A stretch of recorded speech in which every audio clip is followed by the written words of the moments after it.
Bien-aimé dans le Seigneur, bonjour. Je reviens encore vers toi. Le salut est individuel. Dans cette émission, le parfum de bonne odeur pour Jésus-Christ, avec une nouvelle recette. Une nouvelle recette, une nouvelle leçon pour la gloire du Seigneur. Sur les 42 leçons que nous allons voir ensemble, je te remercie, je vous remercie d'avoir choisi mon cours de télévision et prie à ceux qui ne sont pas encore abonnés de s'abonner. L'Éternel Dieu est bon. Il accomplit son œuvre avec fidélité. Aujourd'hui, je vais voir avec vous quelqu'un qui a envoyé ses fils aller chercher de la bouffe dans un autre pays. Il y a du blé là-bas. J'ai appris, j'ai entendu. Allez-y. Voyez? Et les enfants sont partis. Sans plus tarder, je vais d'abord lire la parole de Dieu. Dans Genèse chapitre 42. Et je lis au nom du Seigneur Jésus-Christ. Le frère de Joseph en Égypte, voyant qu'il y avait du blé en Égypte, Jacob dit à ses fils, « Pourquoi vous regardez-vous les uns les autres ?» Il ajouta, « J'ai appris qu'il y avait du blé en Égypte.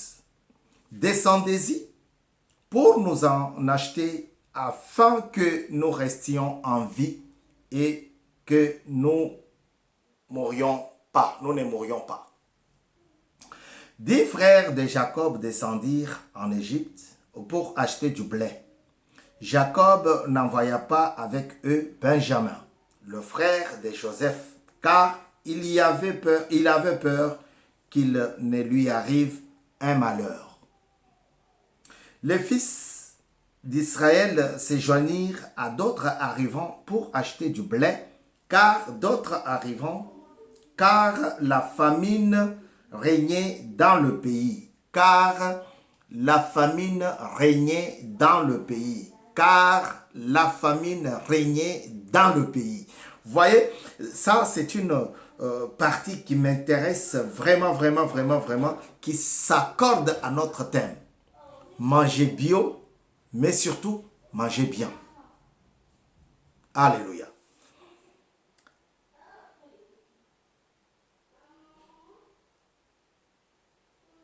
Quant à Joseph, il exerçait le pouvoir sur le pays. C'était lui qui vendait du blé à toute la population du pays. Le frère de Joseph vinrent et se prosternèrent devant lui, le visage contre terre. Quand Joseph vit ses frères, il le reconnut. Mais il se comporta en étranger vis-à-vis d'eux. J'ai beaucoup aimé cette partie. Je la garde. Je la garde parce qu'il nous intéresse. Mais je vais aussi lire notre sujet, notre verset de base. Le socle de notre enseignement. Amos chapitre 8, verset 11. Le jour vient, déclare le Seigneur l'Éternel, où j'enverrai la famine dans le pays. Non pas la faim du pain et la soif de l'eau, mais la faim et la soif d'entendre les paroles de l'Éternel. Amen. Merci d'avoir choisi mon cours de télévision.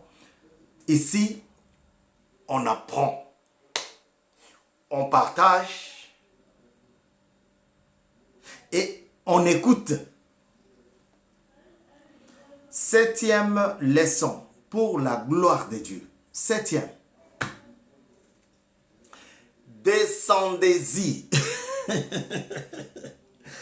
Ce papa a vu le malheur la famine, la misère, a vu ça de loin. Et il a obligé ses enfants. Quand ça a commencé à rentrer dans sa famille, il s'est dit, non, non, non, non, non, non, non, vous ne pouvez pas rester comme ça. J'ai entendu. J'ai entendu qu'il y a à manger en Égypte. Mes enfants, descendez là-bas. Malgré que j'ai encore la douleur de mon fils qui a été tué par les animaux, selon le rapport de ces mêmes enfants, je vais vous demander de partir. Il n'y a pas d'autre chose. Vous ne pouvez pas rester ici, vous regardez les uns les autres. Non. Parce que la gravité de la famine que j'ai entendue, non, non, non, non, non, non. Allez-y chercher à manger en Égypte. Mais seulement, je ne vous donne pas le pouvoir de partir avec, l'autorisation de pouvoir de partir avec mon fils Benjamin. Je salue tous les Benjamins, j'en ai ici. J'ai un Benjamin ici, mais je ne sais pas si c'est le vrai, si c'est le dernier, je ne sais pas encore. Ça, c'est Dieu qui sait.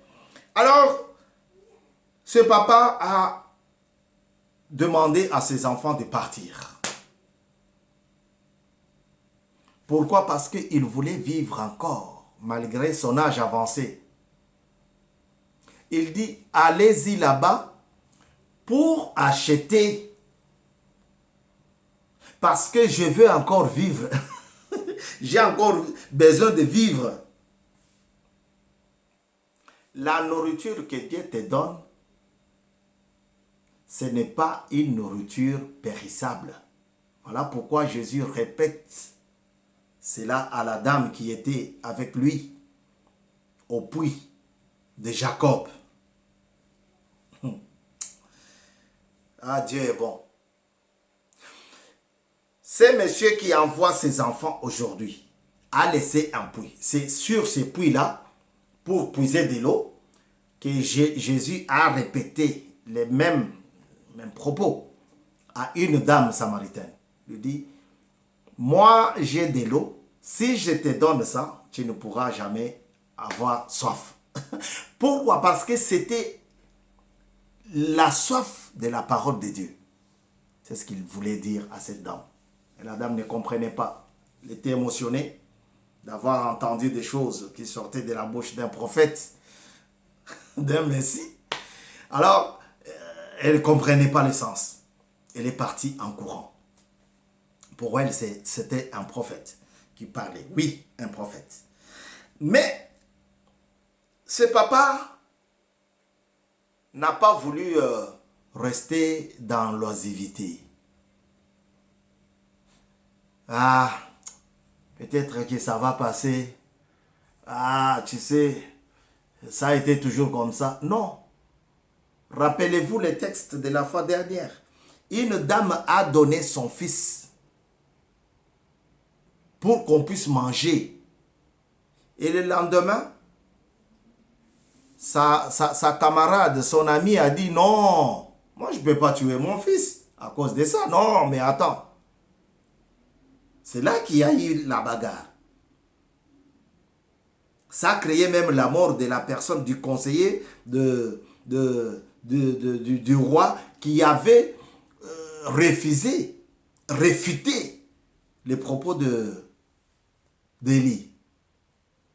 Alors, ce papa a dit, allez-y, j'ai déjà perdu un fils, mais je ne vais pas vous donner, parce qu'il voulait aussi garder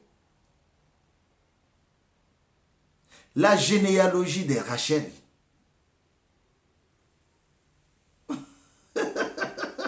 Il ne voulait pas un jour entendre encore que non, parce que c'est lui, quand il était né, sa maman est décédée. Il ne voulait pas perdre toutes les traces de cette femme-là. Même si je suis affamé.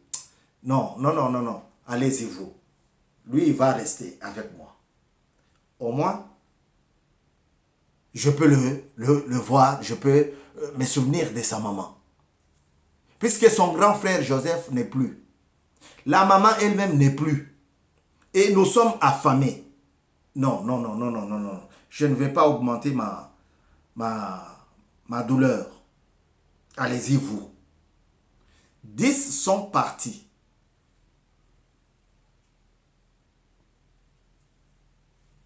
10. Ils sont partis là-bas pour chercher du blé. Moi, je me souviens, quand on mangeait, on pouvait faire, quand on avait faim, on pouvait quitter notre quartier, aller jusqu'au grand marché Bakwadianga pour aller manger là-bas. Et retourner à la maison, rester comme quelqu'un qui n'a rien mangé. Parce que j'avais déjà mon ventre bien plein. Je pouvais quitter chez moi et aller jusqu'au marché Simis. Manger et retourner à la maison. Pourquoi? Parce que je voudrais vivre, rester en vie. Vers la fin de temps, je vous enverrai la famine. Mais ça ne sera pas la famine de la faim, mais ça sera la famine de la parole de Dieu. Ça ne sera pas la famine, la soif de l'eau, mais ça sera la soif d'entendre la parole de Dieu. Dieu a besoin que tu entendes. Parce que le ventre affamé n'a point d'oreille. Tu peux parler, parler, parler. Il est là, il te regarde.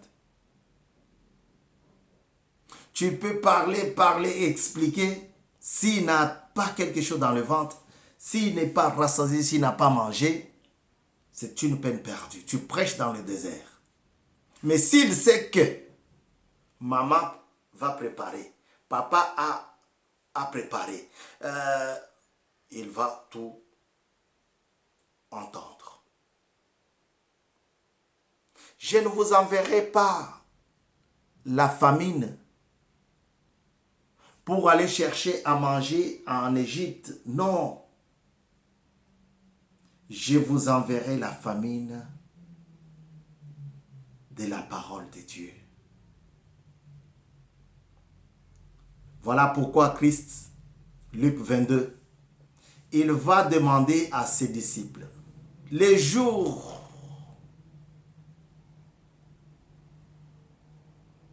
du sacrifice de l'agneau, le pain sans levain, ces jours-là étaient arrivés.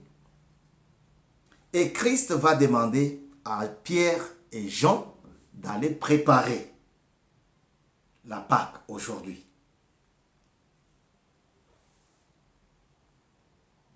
Le sacrifice de l'agneau. L'agneau pascal. Vous rencontrerez quelqu'un, puisque les deux lui ont posé la question. Mais, chef, maître, tu nous demandes beaucoup de choses là. On va aller préparer ça où? Non, Dieu a déjà préparé pour toi, frère. T'inquiète pas. T'inquiète pas. Christ leur dit, vous avancerez par là. Quand vous irez, vous allez croiser quelqu'un. Suivez-les. Là où il va entrer, vous allez trouver un autre monsieur. Vous lui poserez la question. Christ, le chef, nous a envoyés. Où est l'endroit où nous allons préparer la Pâque? Et c'est là qu'on va préparer et la manger. Mais ce qui est important dans ces discours-là, c'est de voir combien Dieu est amour et il le dit. Combien Christ est amour et il le dit. J'ai longuement désiré, j'ai désiré longuement manger avec vous cette nourriture. Vous voyez, les choses que Dieu nous donne, il ne nous donne pas comme le monde peut nous donner. Ces gens étaient partis en Égypte pour acheter peu de choses. Mais Dieu les a tous amenés là-bas. Parce qu'ils ont trouvé leur frère, qu'ils avaient vendu. Ils l'ont trouvé chef, premier ministre. Et il les a tous pris. Au lieu de les donner la nourriture qui allait peut-être terminer, finir en cours de route, il les a tous amenés là où il était. Frère, tu veux que Dieu t'amène dans sa maison et que tu manges à ta faim? Accroche-toi à la parole. Considère maintenant que ce n'est pas la faim, la misère de la faim, mais c'est la misère d'entendre la parole de Dieu. Qu'est-ce que tu entends? Comme le petit Samuel, il dormait 3 fois. Samuel, Samuel, va dormir, c'est pas moi. Retourne-toi. Si on t'appelle 3e fois, tu dis oui, mais voici. Il a répondu oui, mais voici. Et il a été nourri par l'Éternel lui-même. Il a été nourri par l'Éternel lui-même. Moi, j'allais dans des restaurants, mais c'était pour une durée éphémère.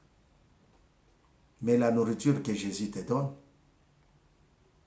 c'est pour toujours. L'agneau pascal, aujourd'hui, le 4 avril 2021. Veux-tu que Dieu te nourrisse à ce sang? Est-ce que tu veux? Ou bien tu veux continuer à chercher? J'ai entendu que... Non, Christ a préparé déjà. Pour toi, Dieu a préparé. Veux-tu ou pas? Si tu veux, là où tu es, prends la parole. Commence déjà à manger le pain de vie, le pain de l'excellence, le pain qui n'a jamais fini. L'homme ne vivra pas seulement du pain, mais de toute parole qui sortira de la bouche du Seigneur. Que Dieu bénisse sa parole. N'oubliez pas, vous étiez sur mon coup de télévision dans votre émission Le parfum de bonne odeur pour Jésus-Christ. Soyez bénis. Amen.